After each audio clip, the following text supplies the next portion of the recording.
Olá, se você chegou de surpresa nesse vídeo, na verdade ele não é um vídeo, ele é um podcast transformado em vídeo. Ou seja, ele foi feito para ouvir em outras plataformas, como Deezer, Spotify, enfim. Mas eu sei que como nem todo mundo tem um acesso a um streaming de áudio decente, eu tô optando por disponibilizar os podcasts em vídeos também. Então toda quinta vai sair um podcast, ele não tem imagem, né, além dessa apresentação, mas eu espero que vocês gostem e consigam curtir. Se você gostar desse podcast, você pode conferir os outros que vão estar linkados na descrição. Então é isso, curta seu programa.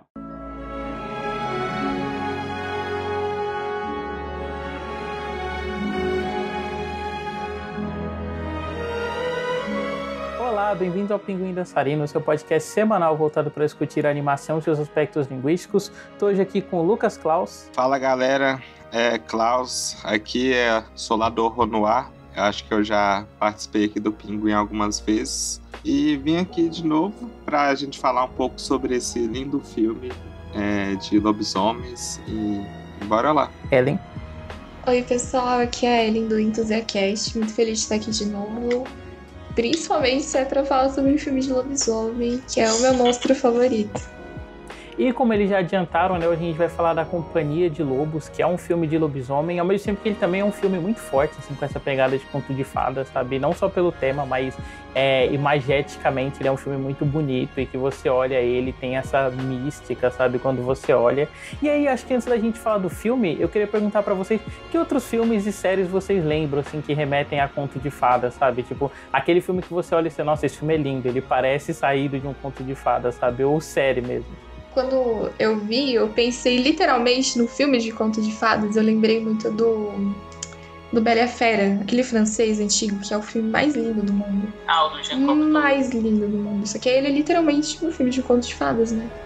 Mas sei lá, talvez valha, porque é lindo, é muito...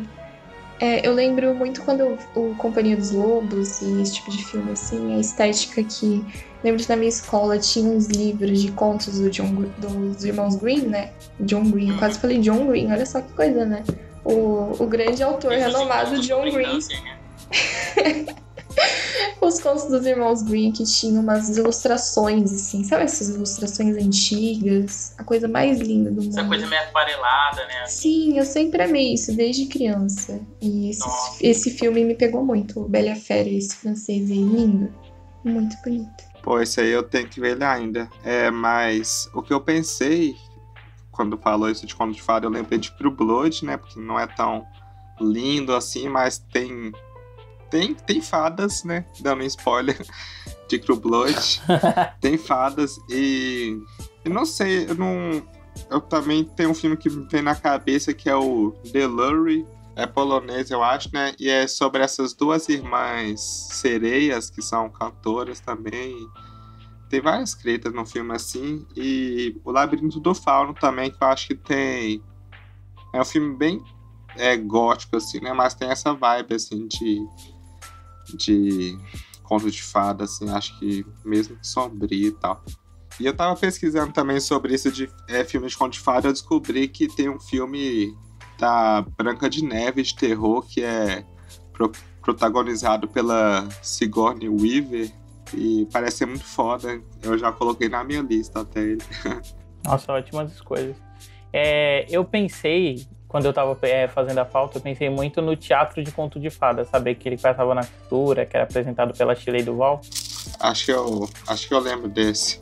Eu acho que eu sei, mas eu não sei. Ele tinha isso de cada episódio, né? Ele era apresentado pela Shelley Duvall. E cada episódio era um conto de fadas diferente, sabe? Tipo, a Pequena Polegarzinha, Branca de Neve. Só que, tipo, por ser uma produção britânica, eles não tinham tanto esse cunho mais fantasioso, assim, que os outros negócios tinham. Então, tipo, ele era uma coisa bem assumidamente teatral e ele não tinha medo de ser violento na hora que eles precisavam ser violento, sabe? E tem uma coisa, assim, do jeito que a série era encenada, que é essa coisa meio de uma falsidade de propósito, sabe? Que é nos cenários pra emular essa coisa de teatro, que lembra muito até o Companhia de Lobos, sabe? Quando eu tava revendo hoje, achei que em algum momento a Shelley Duvall ia tipo, parar o filme, assim, pra falar, e essa personagem fez tal coisa. Você sabe um filme que, antes de mudar esse tópico, é aquele Little Otsik, que é daquele... Puta, o Tessanek. O Tessanek, que é aquela madeira bebê, é muito foda também. Uhum. E tem essa vibe. Eu assisti o Alice desse diretor. Nossa, Que é muito bom. Muito bom. eu acho que esse é o meu favorito dele, o Alice. Eu acho muito lindo ele, não? É o meu também. Tipo, eu gosto muito do Otesanek também, mas acho que o Alice ele tem umas coisas que me pegam mais, sabe? E eu não sei se é porque eu assisti ele muito pequeno, e Alice é uma das coisas que eu mais gosto, assim, na vida, de referência estética e de narrativa também, mas, porra, me pega muito, assim. Até, tipo, aquele negócio que ele faz de colocar ela pra narrar a história, sabe? Aí a Alice comeu o negócio e diminuiu, aí corta dela pra ela em stop motion, assim. É engraçado que esses filmes que usam o stop motion, né, para resolver essas coisas, principalmente esse do Ivan Schumacher, que ele não usa só tipo o stop motion do Clancy Animation, né, que é aquela com massinha. Ele usa muito stop motion de objeto. Ele tem um curta muito bom que tá no YouTube, que chama A Menina e as Pedras. E aí, que é sobre uma menina que ela tem que ir, tipo, no porão buscar umas coisas, só que ela tem medo das pedras que se mexem, sabe, no porão. E aí o stop motion que ele faz é só movimentando as pedras, assim, muito lindo. Fala. Mas e aí, vamos falar sobre o filme? Vamos. Little girls, this seems to say, never stop upon your way. Never trust a stranger friend. No one knows how it will end. As you're pretty, so be wise. Wolves may lurk in every guise. Now, as then, 'tis simple truth. Sweetest tongue has sharpest tooth.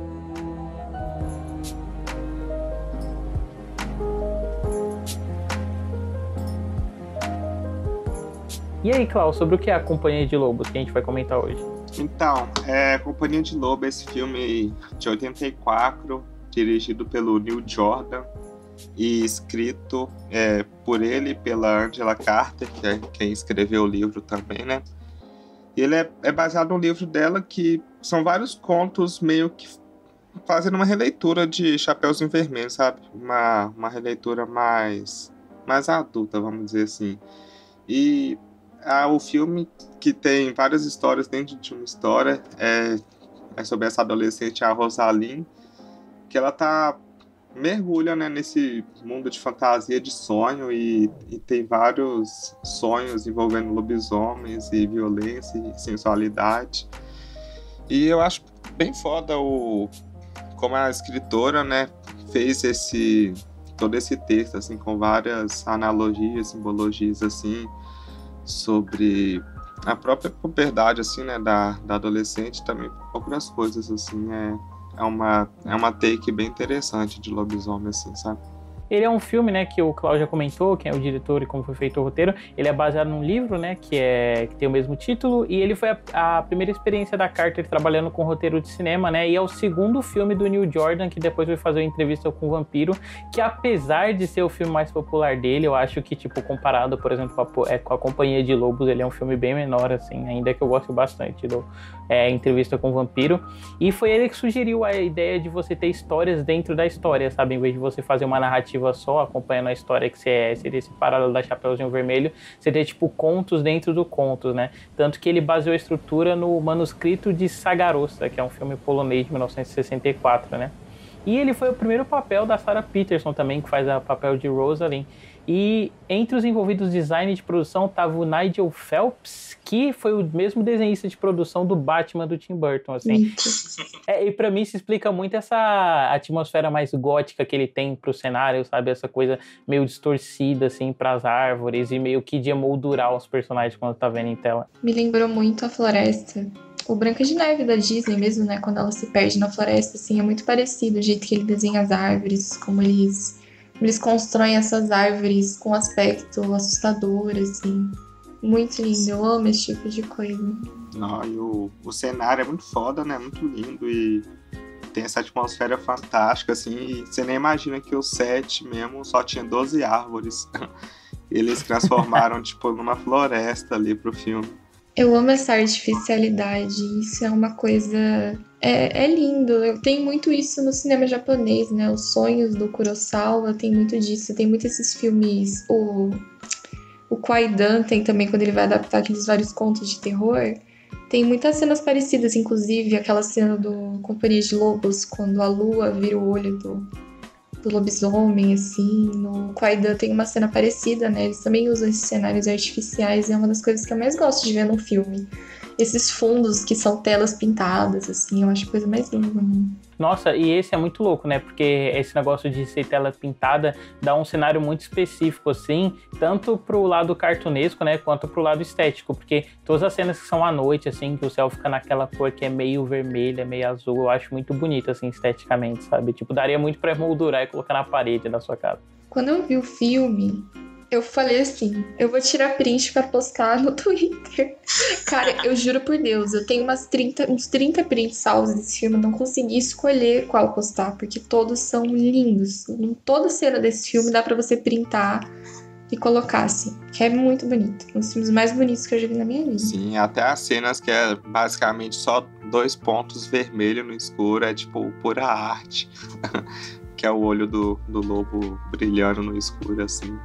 Eu acho que o filme ele pega esse lado lúdico do conto de fadas e transforma muito visualmente, né? Tipo, não só através dos cenários, mas também através de alguns truques de fotografia, né? Tem um efeito meio funken nesse filme, não sei se vocês repararam assim. Mas toda vez que vai mostrar água, algum vidro, tem tipo uns brilhinhos em volta dele, sabe? Parece que eles jogaram um blur assim na frente da câmera e aí tudo fica meio brilhoso, assim, como se você estivesse mesmo dentro de uma atmosfera de sonho, né?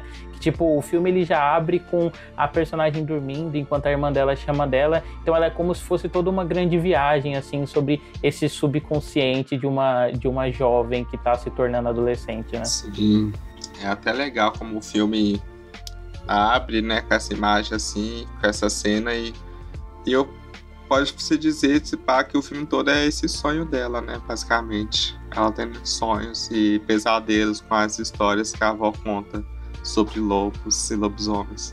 Às vezes, quando eu assisto um filme que eu penso assim, esse filme ele é perfeito. Tava falando isso com meu namorado quando a gente assistiu o Jesus Christ Superstar, que é aquele tipo de filme que, se esse filme não existisse, ele ia ser um filme que eu ia pensar, cara, eles podiam fazer um filme assim, né? Tipo, ainda bem que esse filme existe, ainda bem que alguém teve essa ideia, porque, sabe, é uma coisa tão específica, assim, que sabe, agrada em tudo, e esse filme foi assim. Porque eu amo essa estética de contos de fadas. E eu acho que eu nunca vi um filme que nem chegasse perto, assim, de recriar essa aura mesmo de história, livro que eu cresci lendo, assim, da Chapeuzinho, sabe? Essas várias histórias. Esses contos originais dos irmãos Grimm, assim, é uma coisa... Eu nem sei se existe um filme que nem esse. Eu sinceramente não sei. Que nem ele, com certeza não, sabe? Porque ele é muito único, mas nessa pegada, sabe? Nessa estética, assim, eu não conheço nenhum. Provavelmente deve ter em algum lugar, mas com esse nível de excelência, assim, eu acho que não. Se tiver também, eu fico curiosa pra assistir, porque eu amo esse tipo de coisa. Eu acho que até tem filmes com esse mesmo peso estético, assim, mas às vezes baseado em coisas mais específicas, sabe? Tipo, o próprio Alice, que a gente comentou mais cedo, o Mágico de Oz, mas aí já são coisas baseadas em livros, né? Eu acho que em contos de fadas eu também não me recordo, assim, de ter algum que seja tão forte, assim, tirando a própria série lá que eu comentei do Teatro de Contos de Fadas, mas ainda era uma série pra TV, com orçamento menor, né? Sim, eu também não consigo pensar em nada, assim, tão específico, não. E eu falei, né, sobre esse aspecto de sonho que o filme tem, e eu queria comentar, tipo, o filme em ordem de acontecimentos, né? Eu comentei que ele começa com a Rosalind dormindo e no quarto dela a gente vê vários elementos de fantasia, né? Então, tipo, querendo ou não, o filme já prepara a gente pro que vai vir quando a gente entra pro subconsciente dela. E eu gosto desse contraste, porque a casa dela tem uma coisa um pouco mais mundana, sabe? Tipo, realmente parece uma casa meio baixa renda, assim, de família britânica. Se a gente for reparar as paredes da casa dela, elas parecem que estão muito encardidas, assim, até chegar no quarto dela, abandonada, sabe? Né? Aquelas árvores, assim, os galhos, a casa meio suja. Os pais dela, tipo, foram no mercado e parece que eles foram de carro, então dá a entender que é longe, sabe? Sim. Até mesmo você vê onde eles moram, né? Parece que é só um lugar isolado no meio da floresta, assim, tipo... Não sei, meio que te tira da realidade, sabe? Não parece que... eles estão numa vila real ali, parece que estão dentro mesmo de um conto de fada ali. Totalmente. E é legal, né, porque, tipo, apesar de ser isso, quando vai mostrar o quarto dela, tem vários elementos, assim, sabe, de livros de fantasia ou de obras de fantasia britânica, né, que já te puxam pra esse imaginário, assim, maior. Tanto que, não sei se vocês repararam, e se vocês conhecem também, mas numa das prateleiras dela tem um livro do Rupert, sabe, o urso. que tinha um desenho na cultura. Sei. Eu não reparei, que lindo. Tá lá, e na hora que eu vi, olha lá o Rupert. Eu gosto que esse filme, ele tem essa aura muito inocente no começo, assim, mas ele é um filme também que, assim, ele tem... Não é que ele tem tom que, tipo, o tom dele varia bastante, mas no começo ele parece muito um filme. Os primeiros minutos, assim, é um filme muito, sabe? Parece um filme que passaria na sessão da tarde, assim. Um filme bem família. Aí lá pra metade, maluquice, né? Acho que aparece até uns peixinhos, assim. Eu gosto muito disso no filme, porque... sei lá, poderia ser mais reservado nesse sentido, sabe? Mas ele é bem uns tópicos, assim, meio esquisitos, né? Mais pra frente, assim, eu gosto disso. Eu acho que, tipo, ele tem muito essa coisa, não só de você mudar, né, da infância pra adolescência, mas ele tem uma visão meio dark, né, disso. Ele tem uma visão de que você sair da infância pra entrar nesse período da adolescência é um período mais escuro da sua vida, né? E aí, tipo, esses primeiros minutos que a gente vê que é essa coisa mais clean, mais sessão da tarde que você falou, parece até um labirinto genérico, né, se a gente for parar pra pensar, aquele lá com a Jennifer Connelly.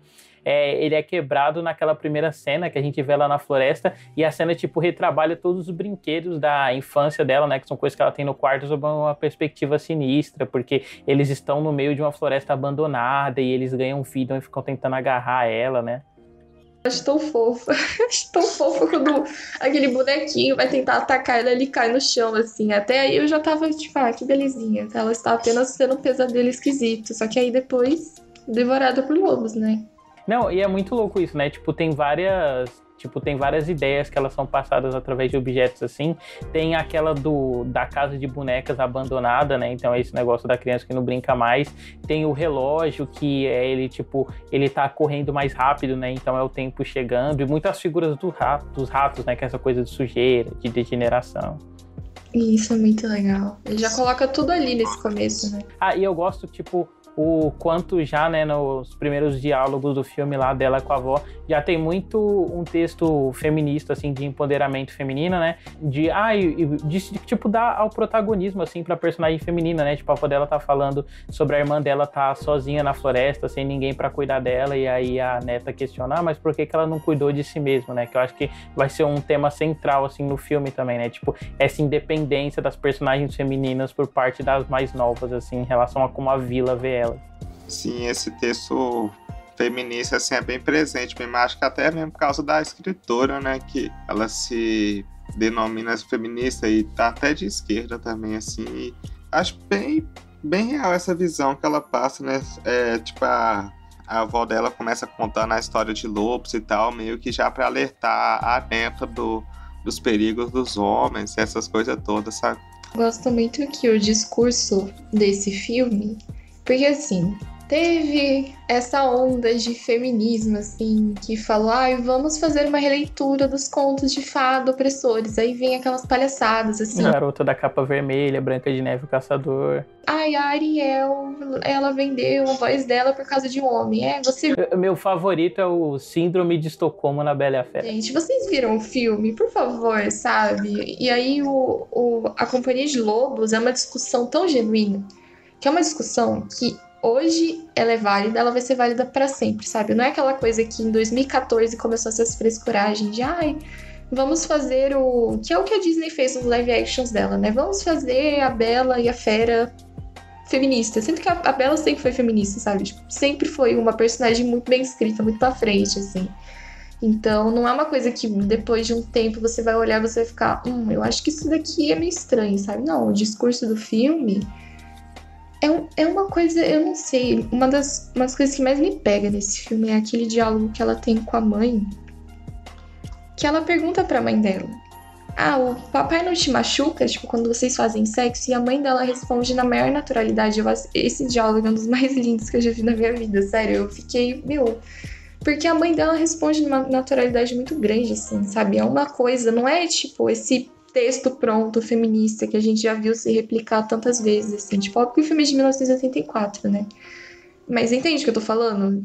hoje em dia, talvez esse filme ele fosse ser infectado com essas picuinhas de feminismo liberal, assim, essas coisinhas. Ai, gente, vamos fazer um filme de princesas pra Frentex, contos de fadas pra Frentex, sendo que eles sempre foram. Com certeza, se fosse hoje, seria, tipo, ela falaria, seu pai me machuca, ela faria uma piada, eu que machuco seu pai, sabe? Tipo, um momento quebrando o tabu do filme.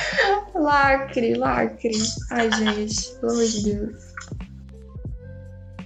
O Klaus comentou, né, da autora que ela é co-roteirista no filme, e ela realmente, né, ela é conhecida pelos textos feministas dela e pelas obras dela com um realismo fantástico, né, que é uma coisa que é bem presente, assim, nessa parte do sonho dos personagens, né, tipo, todos eles aceitam o sobrenatural como uma coisa presente, sabe, não é uma coisa a ser descoberta por eles, é uma coisa que já tá inserida na realidade deles, até em como isso é passado no primeiro conto de fadas mesmo, né, que a avó dela conta pra ela com aquele tom de alerta sobre como todos os homens... É muito legal esse discurso da avó dela, né? Porque ela vai de encontro com aquela frase que a gente sempre escuta, mas como uma vantagem, né? Tipo, de que aquele negócio do boys are be boys, sabe? De, os meninos sempre vão ser meninos e tal. E é meio que uma justificativa pra qualquer comportamento, só que a avó dela repete isso pra neta, só que com tom de alerta, né? Que ela fala que, tipo, todo homem é uma besta, só leva mais tempo pra alguns se mostrarem do que outros. Pô, pior que faz sentido, porque acho que até a própria diretora, eu tava vendo uma entrevista dela, ela fala como o lobisomem é muito essa coisa do homem, mais uma pessoa, né? Mais o homem, tipo, ter esse instinto animal e usar isso pra, tipo, fazer o que quer, por exemplo, que não tá em controle dos seus atos quando é lobisomem, sabe? E eu acho que a maioria dos filmes de lobisomem, assim, tem muito esse significado, assim, sabe? Essa simbologia para comportamento predatório e masculinidade.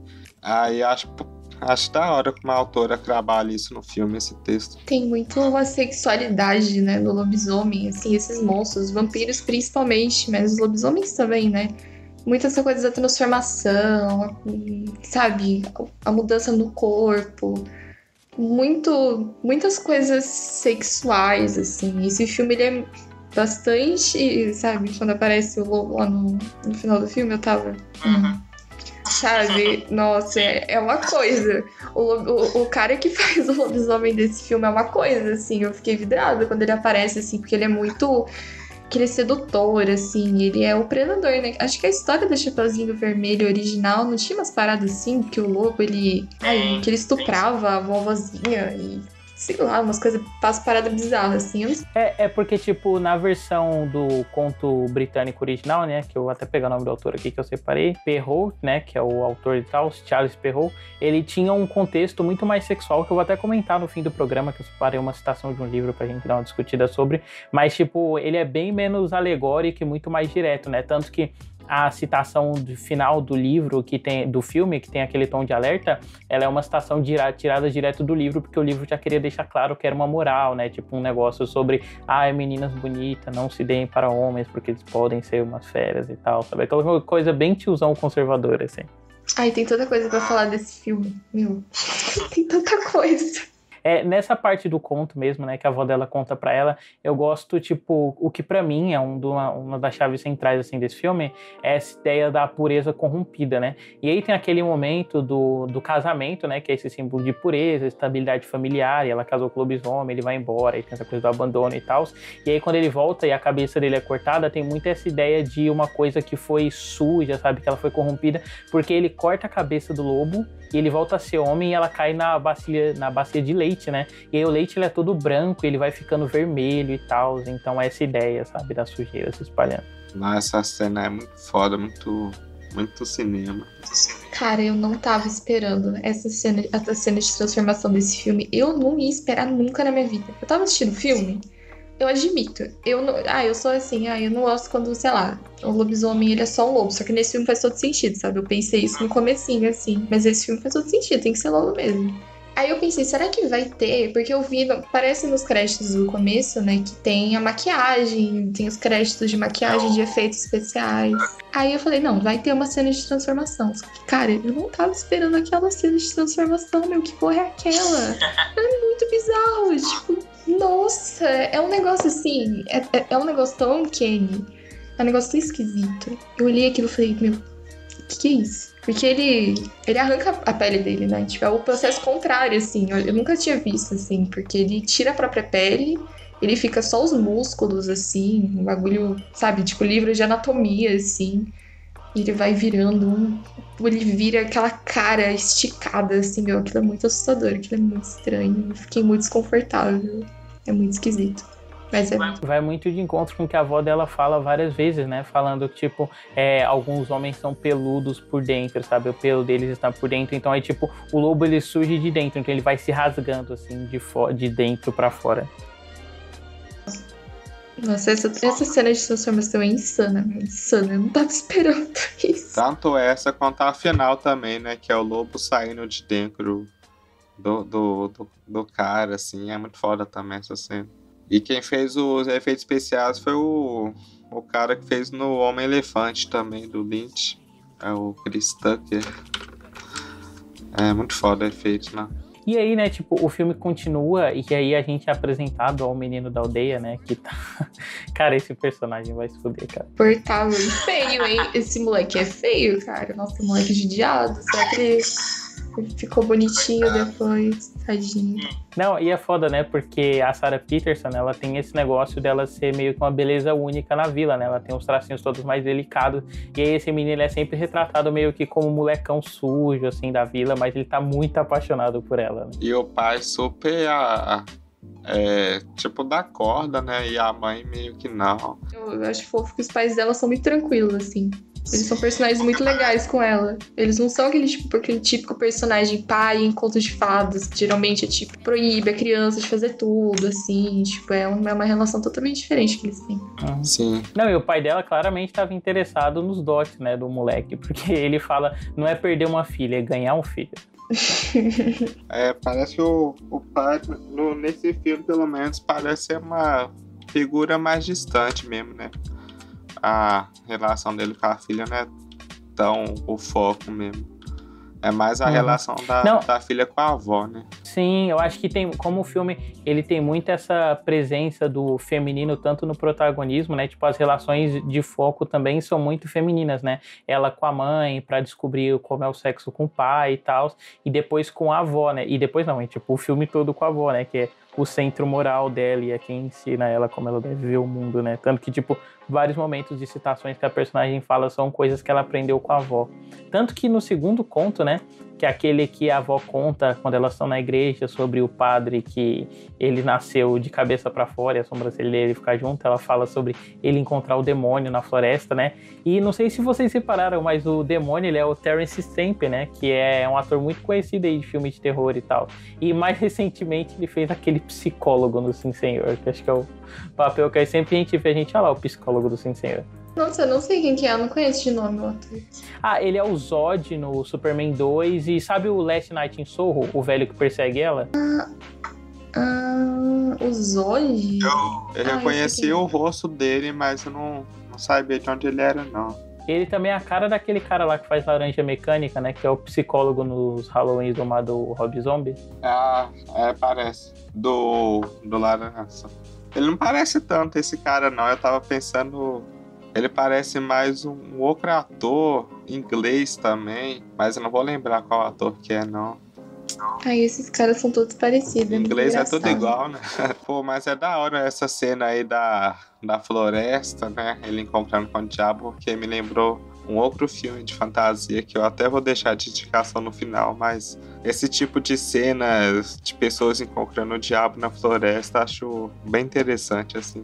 E uma coisa que o filme já bate também nessa tecla, que é um dos signos recorrentes dele, né? É o espelho, né? Tipo, tem muito no começo a imagem do espelho no quarto dela, né? Pra ela conseguir se enxergar. Mas, tipo, em vários momentos do filme ela enxerga os personagens através de reflexos, né? E um pouquinho mais pra frente, até, quando ela sai com o menino lá que tá galanteando ela, e ela sobe numa árvore, ela se vê no espelho, e aí, tipo, ela muda a imagem dela através de como ela se vê no espelho, né? Se maquiando, olhando pros pés e tal. A relação desse filme com o espelho é muito foda, assim. Eu tirei uns 3 prints. É bonito isso. Porque hoje em dia já é uma coisa meio batida, né? Tipo, quando você vai falar de puberdade, sei lá, o batom vermelho é um clássico, né? Quando você vai falar dessa passagem, assim, sempre tem a coisa do batom vermelho, né? Nessas meninas que estão passando por esse processo, assim, mas esse filme é tudo muito honesto, não sei, é lindo. Parece que é tudo muito puro, né? Do jeito que é feito, porque... Escute, não é nada. Esse filme eu vou falar que nada é artificial. Na verdade, ele é muito artificial no sentido bom, né? Mas nesse sentido, assim, ele é muito. Que nem você falou, ele é puro. É uma representação muito fiel, sabe? Não é uma forçação. Tipo, olha só, gente, eu tô falando sobre puberdade aqui, entendeu? Vocês entenderam? Entenderam o batom vermelho aqui, sabe? Porque tem filme que é assim. Esse filme não. Ele não subestima a gente, sabe? Ele sabe, ele sabe que a gente vai entender sobre o que ele tá falando. E eu acho isso muito bonito. Eu acho que ele pega esses elementos que a gente já conhece, que são batidos, só que ele olha pra todos eles com um aspecto mais surrealista, sabe? De maneira que, tipo, você tá vendo eles e apesar de você entender o que eles estão querendo dizer, eles nunca são diretos só aquilo, sabe? Não é só uma cena dela se maquiando no espelho. Tipo, ela acabou de beijar um menino, ela tá se olhando no espelho e passando o batom, e aí ela olha pra ovos, esses ovos chocam e dos ovos saem estatuazinhas de bebê, sabe? Então, tipo, tá falando sobre a puberdade, né, sexo e ter filho, mas não de maneira direta, né? Você pode extrair outros significados que não só aquele que você tá vendo, assim. Sim, Nossa, até esse filme é mesmo, muito aulas de símbolos.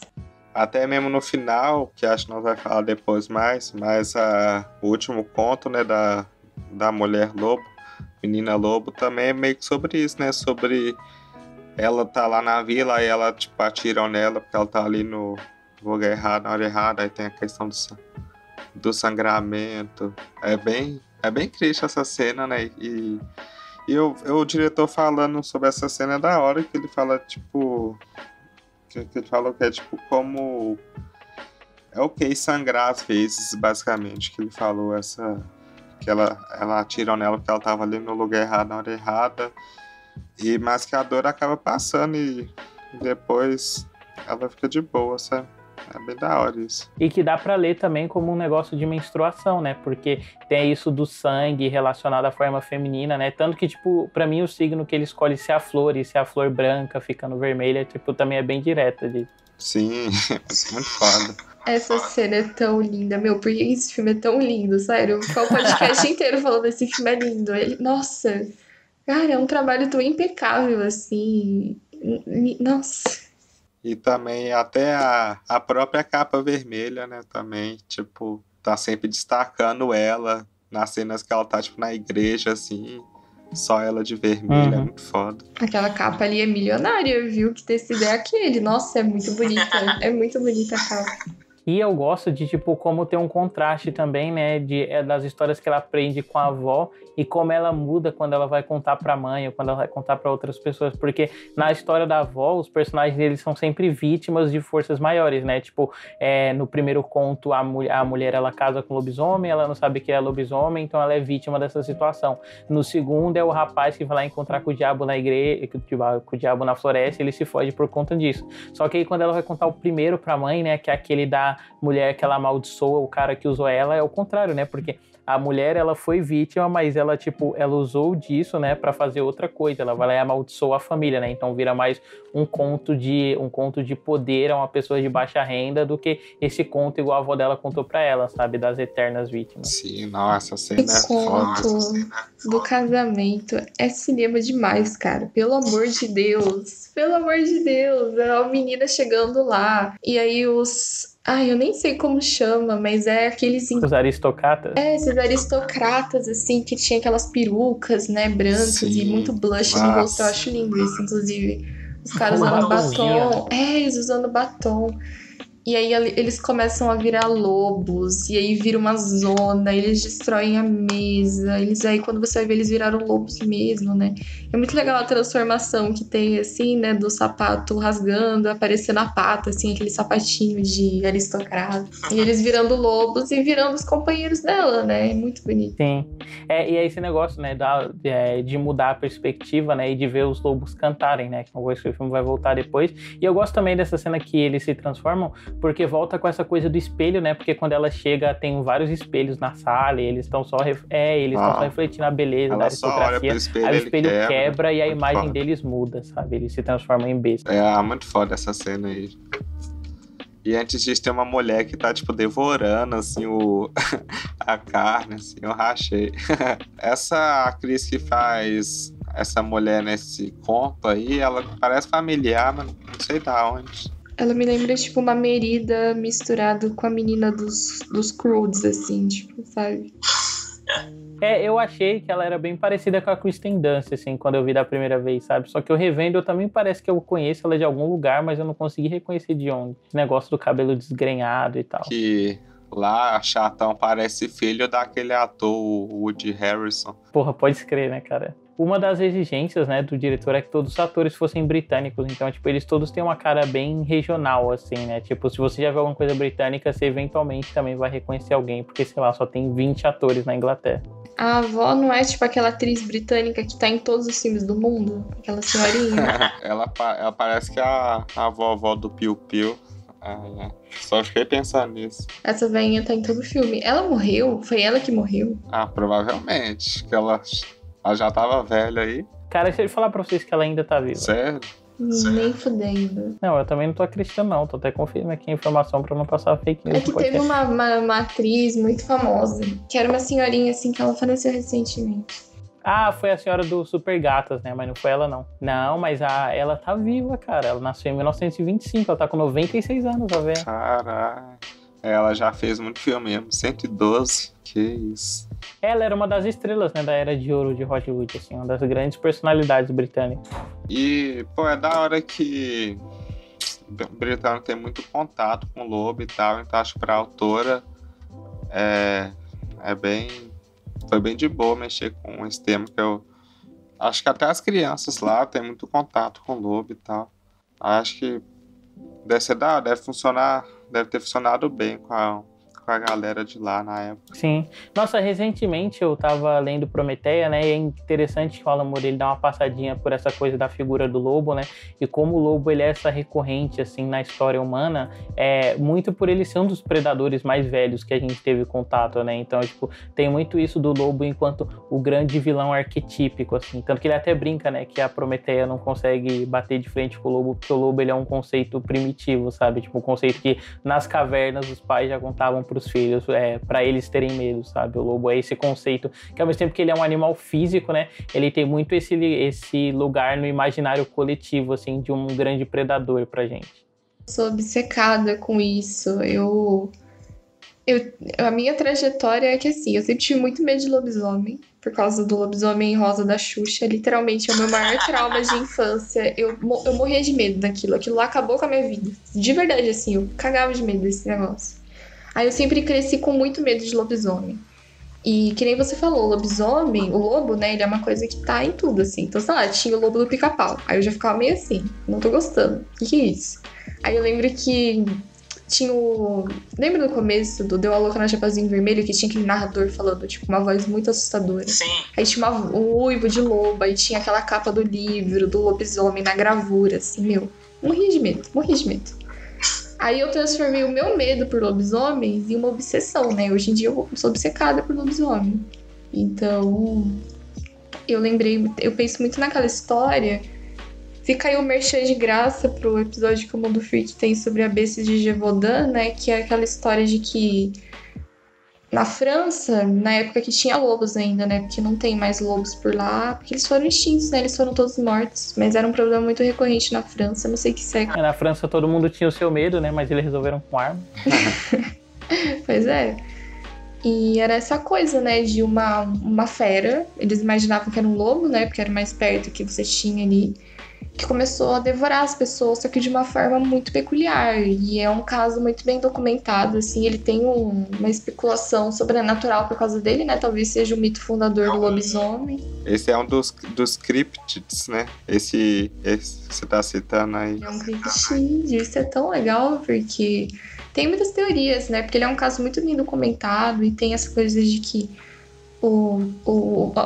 a fera, quem quer que seja, que atacava, arrancava o coração, deixava o coração assim, sabe? Arrancava a cabeça. E, tipo, isso não é comportamento comum de um lobo. Aí tem várias especulações. Tem gente que fala que poderia ser um lobo gigante, um lobo muito maior que o normal. Porque, assim, os franceses, eles conviviam com os lobos. Eles sabiam o que era um lobo. Só que os caras estavam enlouquecendo naquela época. Eles estavam falando, meu, tem uma coisa aqui que é muito maior, que é um monstro, que é uma coisa, assim. Aí tem várias teorias, assim, a gente fala que poderia ser um urso. Tem até a teoria de que poderia ser, tipo, leões ou hienas, né? Que é um animal que eles não conheciam, que os reis às vezes traziam, né, dos outros países. Mas ficou muito no imaginário, né, essa coisa do lobo. Acho que é o mito fundador do lobisomem mesmo, essa história da besta de Gévaudan. Vale conferir. É muito interessante. Eles indicam no podcast o livro do Jean Delumeau, que é um historiador francês, que ele tem o livro História do Medo no Ocidente, que ele vai falar, né, sobre a formação do medo, né, como é formado o medo no Ocidente, principalmente, sei lá, a partir do que a gente mais tem aqui, como, sabe, sei lá, cristianismo. Que tudo do Ocidente é cristianismo, entendeu? E aí vai falando sobre a Inquisição, as bruxas, o perigo da ascensão feminina. E tem um capítulo que ele dedica a esse mito da besta de Gévaudan, assim, né? Esse medo do lobo, assim, é muito interessante. Eu não cheguei nessa parte ainda, mas eu tô lendo o livro. É muito legal, vale a pena conferir. Essa besta aí deve até ter inspirado aquele livro do Kanji Bakersfield, né? Eu já vi um filme só baseado. Falando sobre lobisomem um pouco ainda, é da hora a relação, tipo, brasileira com lobisomem também. Tipo, pra quem mora no interior, assim, ou Minas Gerais, que com certeza já ouviu um caso de lobisomem, assim, em alguma fazenda, alguma chácara. Pelo menos aqui em Minas já ouvi demais quando era pequena, assim. Então sempre tive essa fascinação também. É que né, ele tava falando que medo eu nunca tive, não. É mais fascinação mesmo, assim. Por causa disso, sabe? Acho que quem estiver ouvindo, se morar interior, já deve ter ouvido algum caso de lobisomem já. Não, e dependendo do lugar, né, tipo, é até meio que tipo super senso comum de que existe, né? Eu lembro que meu vô e, tipo, o pessoal da Bahia, eles sempre falam que, tipo, essas coisas, como se eles já tivessem visto várias vezes, né? Tipo, lobisomem, principalmente o Nego d'Água e a Mulher de 7 metros, que era o que ele mais contava. A Mulher de 7 metros é nova, esse eu não conheço. Era uma mulher que ela tinha 7 metros, ela andava na Bahia e sempre tinha história de alguém que encontrou com ela no meio da madrugada, sabe? Imagina você crombar uma mulher de 7 metros, mano, no meio da noite. Vocês já foram pra Joanópolis, terra do lobisomem? Gente, eu fui pra Joanópolis quando eu era criança. Na cachoeira que tem lá, imagina. Lobisomem em todo canto, eu queria morrer, né? Eu morri de medo. Mas é muito legal isso. Eu já tenho muita história. Minha avó contava muito, a minha avó também não ajuda, né? Nunca esqueço que ela contou que ela morava numa casinha simples, assim. Aí ela tava no banheiro um dia.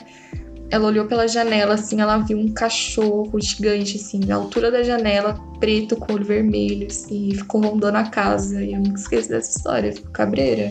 Se existe o lobisomem do Brasil é muito mais legal, inclusive, porque ele é muito...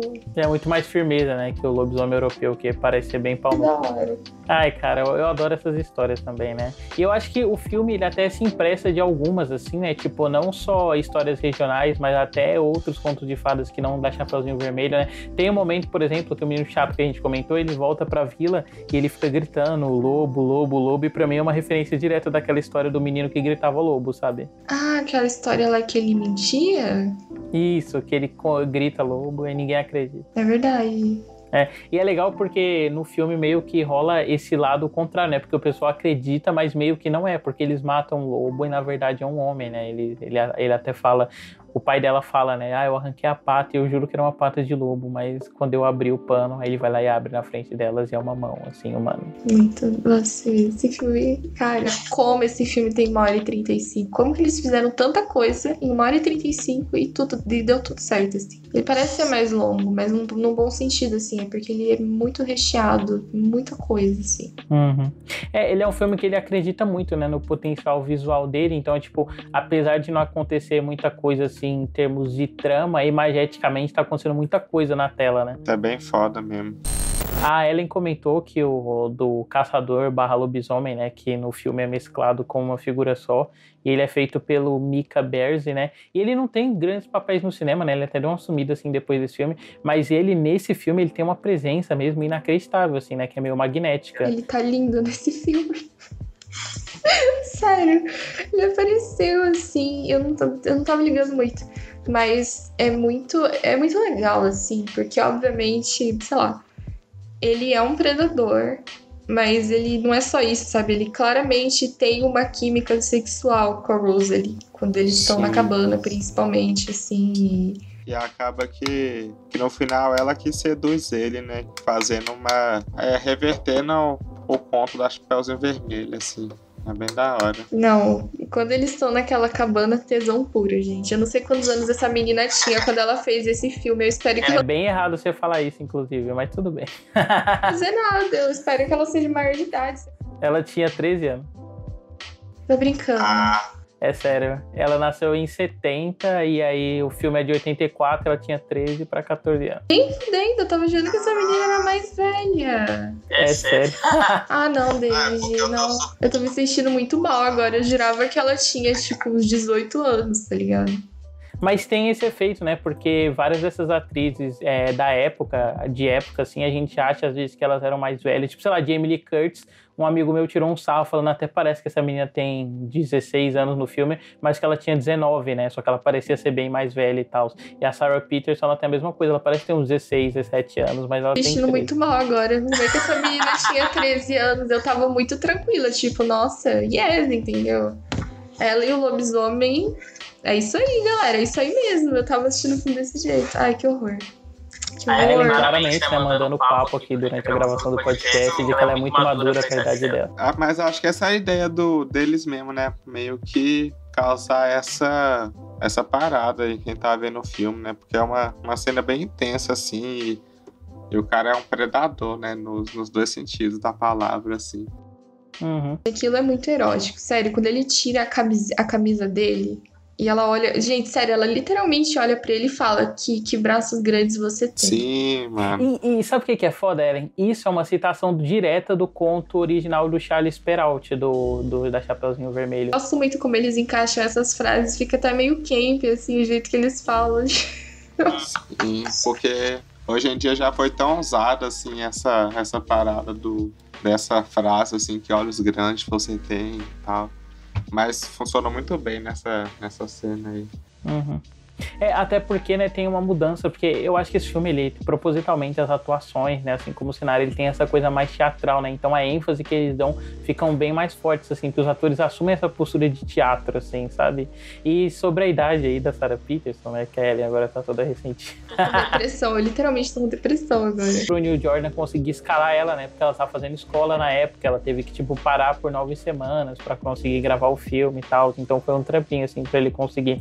Mas isso que a Ellen comentou também, né, da sensualidade do lobo, isso é uma coisa que eu acho que o Neil Jordan, ele consegue muito resolver só com atuação e com design de personagem, né, tanto que o Entrevista com o Vampiro, muito da popularidade dele, que ele criou, assim, com Lestat, com o outro protagonista, que eu esqueci o nome, é muito disso, né, tipo, é só de como ele pega os atores e deixa eles, às vezes, em plano fechado, sabe, dando só close-up no rosto dos atores, e esse design de época, assim, porra, muito bonito. Mas não, obviamente, assim, né?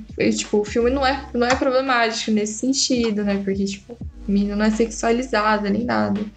Mas eu gosto muito disso, porque eu quase chorei naquela cena quando ela atira nele, ele vira ele vira lobo, né? Que ela fala pra ele assim, ela sente e ela tá, nossa, ela tá com uma iluminação linda no rosto dela, tipo, o olho dela tá com um brilho lindo, assim, ela fala, I'm sorry, I didn't know that a wolf could cry. Tipo, eu não sabia que um lobo podia chorar. Meu, essa frase. Nunca vou esquecer essa frase na minha vida, que é uma coisa tão bonita, é uma coisa tão delicada que ela fala. Tipo, ela tá sentada e tá aquela iluminação linda, né? Aquela coisa da lareira, assim, naquela cabana. E ela fala, não sabia que um lobo podia chorar, porque o lobo, ele tá chorando, né? Por causa do tiro que ele levou, assim. É lindo, lindo, lindo. Cara, como pode esse filme ser tão bonito? E ele é um filme tão complexo, né? Porque a gente vê os lobos em tantas instâncias diferentes. Tipo, a gente vê eles como predador. Aí aqui a gente tá vendo esse personagem como vítima e depois entende a própria espécie como vítima que tá sendo caçada, né? Isso é muito foda. Ah, isso é muito legal. E gente, tem aquela parte, é muito camp essa parte, quando ela fala assim pra ele, tipo... quando ele tira a camisa, né? Ela olha pra ele e ela fica assim, Aí ela fala imediatamente depois, ela fala, tipo assim, eu acho que você realmente ganhou sua aposta, né? Tipo, você merece um beijo. E aí Sim. Eles dão um beijo, né? Não, acho que eles beijam, não lembro, mas acho que ela meio que seduz ele ali pra pegar a arma e tal, né? Mas ela meio que fica ali na dúvida ali. É que agora, sei lá, pensar que ela tem 13 anos, eu fico meio assim, mas sei lá, na minha cabeça, gente, enfim. Eu acho que o filme faz isso de uma maneira poética, né? Que não é só uma coisa literal, que fica de mau gosto explícito, assim. E eu acho que ele também faz isso dentro de um eixo central dele, né? Que é discutir essa mudança de período na vida da mulher, da infância para adolescência e muito da descoberta sexual, né? Acho que é um ponto central, assim, do filme. Então ele também seria negligente se ele não abordasse desse jeito, assim. Ela obviamente sente atração por ele, assim, né? Porque esse homem muito bonito, que ele é tipo um príncipe, assim, peludo. Com a sobrancelha do Pirula. Isso é muito legal, isso é muito bem resolvido. Eu ri muito quando a avó falou pra não confiar em homens de sobrancelhas juntas, assim. Eu nem imaginei que isso fosse voltar, tipo, tão forte no filme quando volta, porque quando volta, cara, a sobrancelha dele vira uma coisa, né, inacreditável, assim, tipo, ela fica peluda e penteada pra cima, assim, com 20 centímetros. Tá tão magnético nesse filme, desde a primeira aparição dele eu tava vidrada, assim, quem é esse cara? Quem é esse cara? Muito bom, que nem o David falou, é muito uma coisa teatral, assim, ele é muito expressivo, muito exagerado nos trejeitos dele, ele é o lobo perfeito, assim, né? Isso é muito legal. E é muito legal o confronto dele com a avó também, né? Porque é violento, ele mata ela, mas o filme usa desses recursos lúdicos dele, né? Pra, tipo, ser uma coisa diferente. Ele literalmente arranca a cabeça dela, mas a cabeça dela vira uma bonequinha de porcelana e estoura, sabe? Sim. Isso é tão lindo. A cabeça quebrando, assim. Essa cena meio que tira você da cena meio que olhando como uma coisa real e leva você pra parte de fantasia do filme. E eu acho que é muito poderoso porque, tipo, podia ser realmente essa coisa de sangue que você comentou, né, Klaus? Mas aí eu acho que o filme é uma coisa muito mais body horror nessa parte. E como a avó ela é construída, né, tipo, como esse elo emocional da personagem, assim, esse negócio dela ser meio que uma bonequinha de porcelana é toda uma coisa de mais fragilidade, por ela ser uma pessoa idosa, sabe? É quase o filme te lembrando que aquilo ali é um sonho, que aquilo ali é uma história, né? Que aí de repente você fala, nossa, mas virou porcelana. Aí você lembra, é um sonho, né? Tudo pode acontecer.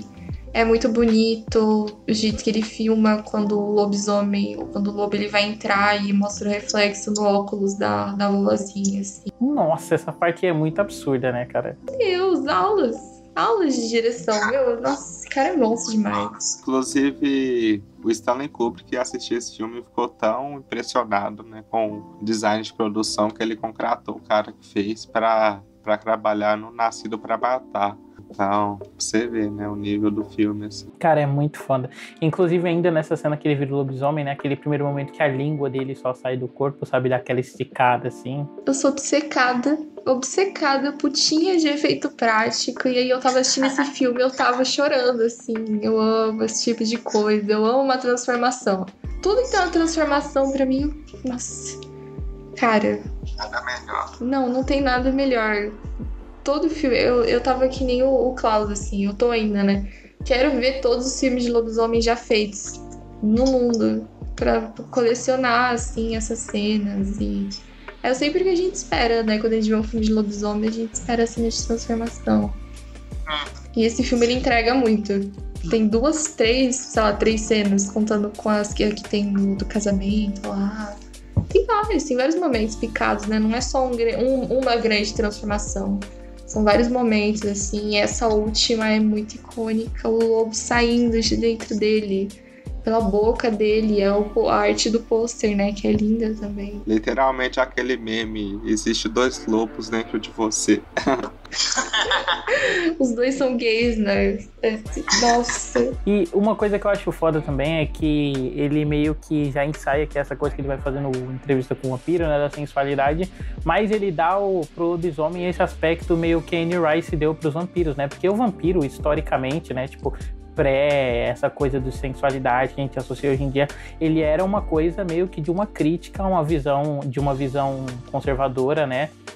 sobre o estrangeiro, né? Essa coisa do Drácula, ele ser... Qual que é o país dele? Romeno, Acho né? que é Romênia. Essa coisa dele ser um estrangeiro romeno que vem pra corromper as mulheres, sabe? Tipo, não era muito uma coisa de sensualidade, até porque não se pensava disso na época, né? Era uma coisa meio de corrupção, assim, tipo, nossa sociedade de valores cristãs está sendo contaminada, né, por esses valores estrangeiros e tal, o Drácula cumpre esse papel, e aí depois isso é transformado na cultura pop, né, e aí o vampiro ganha esse aspecto do luxo, esse aspecto da sensualidade que a gente enxerga, e aqui eu acho que ele consegue fazer isso com o lobo também, né, porque tem isso do lobo ser essa figura que é demonizada, ela aterroriza socialmente a vilazinha, mas aí depois, tipo, quando ele aparece nessa forma toda sedutora e elegante, que ele é mais lobo do que homem, né, tanto que ela pergunta pra ele, mas você é lobo ou é homem e tal. Ele até aparece com mais tecnologia, né, do que o pessoal da vila dela, porque ele tem uma bússola, ela nunca viu uma bússola. Sim, pô. Bem da hora isso, é bem foda.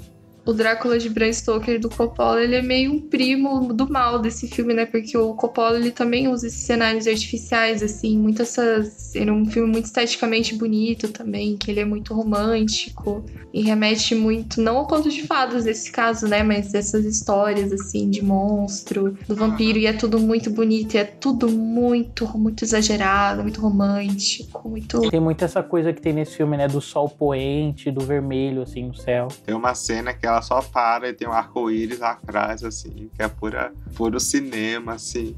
É linda essa cena, quando ela tá correndo com a capa que ela vai subir na árvore, né? Tem um arco-íris, assim, nossa, lindo demais, lindo demais. O que vocês acham da história final? Tipo assim, porque todas as outras histórias veio do livro, só que essa final, que nem eu falei no começo, acho que o diretor criou mais pra protagonista ter sua própria história de lobo ali, pra ela... se representar ali na história, né? E eu achei bem da hora. Acho que... Não sei. Não sei se é minha favorita, assim. Acho que eu gosto de todas iguais, assim. Mas ficou bem foda essa história também. Eu gostei bastante, assim. Eu acho que pega esse lado que a protagonista tem, né? Que é de olhar pro papel feminino, assim, pra um outro aspecto, que não esse de vítima, sabe? Colocar ela na figura do lobo. E eu gosto muito que logo depois disso ela aparece transformada, né? Porque ela fala... Vou até pegar a fala dela aqui. Mas ela fala, né? Nessa história da mulher lobo, que ela meio que se isola pra viver escondido, que ela se joga dentro de um poço. E ela faz isso assumindo uma forma de lobo, mas é pro contrário, né? Pra ela poder viver livre. Tanto que o final é ela correndo junto com os lobos, assim. Eu tava pensando em She-Wolf da Shakira nessa parte, porque tipo, é muito, sabe? Mas eu acho a coisa mais linda quando ela chega pro padre e ela tá com aquele olho cheio de lágrimas, assim, tipo, o olho todo molhado de lágrimas, assim, uma coisa bem artificial mesmo, mas é tão bonito, porque brilha, parece que é uma luz, assim, a lágrima que tem no olho delas. Assim. Tem esse efeito Fenken, né, nas coisas que são líquidas e nas coisas que refletem luz. E, cara, eu acho tão bonito assim, né? Eu até peguei aqui, no momento certinho que ela fala... E ela caminhou para o mundo inferior, sabe? Ela se tranca lá no poço porque ela foi agredida pela cidade. Aí, enquanto isso, né, o pessoal da cidade ela tá vindo encontrar ela, mas aí quando eles voltam, ela já se transformou em um lobo, ela vai embora. E eu acho tão bonito esse negócio dela ir embora. Você falou do She-Wolf da Shakira, me lembrou muito, tipo, eu já tinha visto Companhia de Lobos, né, mas eu não tinha feito essa associação, mas lembrou muito Wolfwalkers também, a cena lá que ela se transforma em lobo e as duas correm juntas, sabe? Esse, né, a menininha lá parece com ela. Uhum. E, pô, acho tão foda, assim, o final, porque é só os lobos correndo, né, eles vão passando pelos brinquedos que eram ameaçadores pra ela no começo, né, pra irmã dela, no caso, e aí eles, tipo, estão velhos, eles estão destruídos, então é esse negócio de, tipo, a infância morreu, né, porque eles estão tudo apagados e agora é a era da adolescência, eles correm pros quartos delas, pro quarto dela, assim, enquanto ela acorda do sonho. E acaba pulando no quarto dela, né, o Lobos, e nem encontra ela, muito foda. Top 10 cenas da história do cinema. Aqueles lobos, cachorros, todos aqueles lobos entrando na casa e parece um castelo e é tudo meio em câmera lenta. E a coisa mais linda do mundo, aquele lobo rasgando a pintura, entrando na casa, meu. O vidro quebrando, né, caindo nos brinquedos. Lindo, lindo. Parece um clipe musical, assim. Parece aquele clipe... Total Eclipse of the Heart. Isso! Eu sabia, eu pensei muito nele também nessa série. Muito isso, exatamente. E o filme ele termina, né, com a citação direta do Charles Perrault, que é: garotas pequenas, é preciso dizer que parem no mundo e nunca confiem num estranho, como ninguém pode acabar.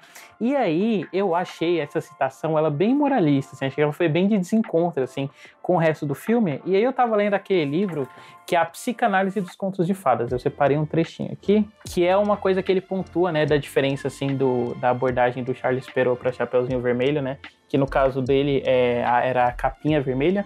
E ele pontua o quanto é diferente dos irmãos Green, porque os irmãos Green, lá os elementos são muito mais simbólicos, né? Enquanto para ele, a capinha vermelha de Perrault perde muito de seu atrativo porque fica óbvio que o lobo não é um animal ávido, mas sim uma metáfora, que deixa pouco a imaginação do ouvinte. Essas simplificações, junto com a moral afirmada diretamente, transformam esse conto de fadas policial num conto admonitório, o qual especifica tudo. A imaginação do ouvinte não entra em ação para que crie um significado pessoal à história.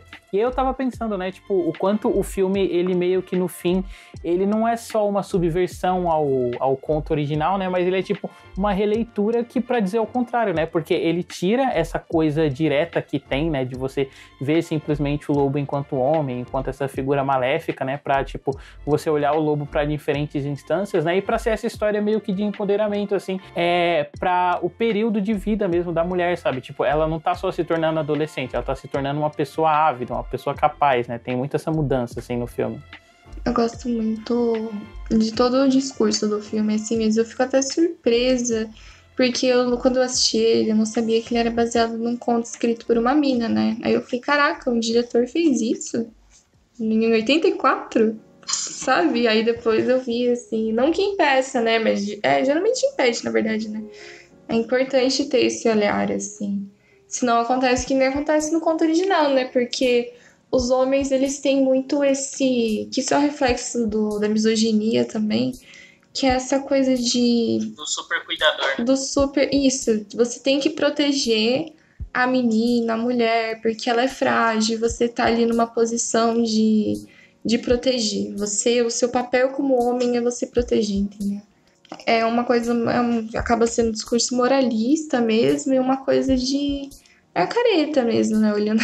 Agora, não sei quantos séculos, bilhões de séculos depois. Mas é muito reflexo disso, né? Essa proteção. Que também muitos pais têm com as filhas, sabe? Que é isso é bizarro, inclusive. Que é essa misoginia encarnada, assim. Essa coisa de não deixar a menina namorar.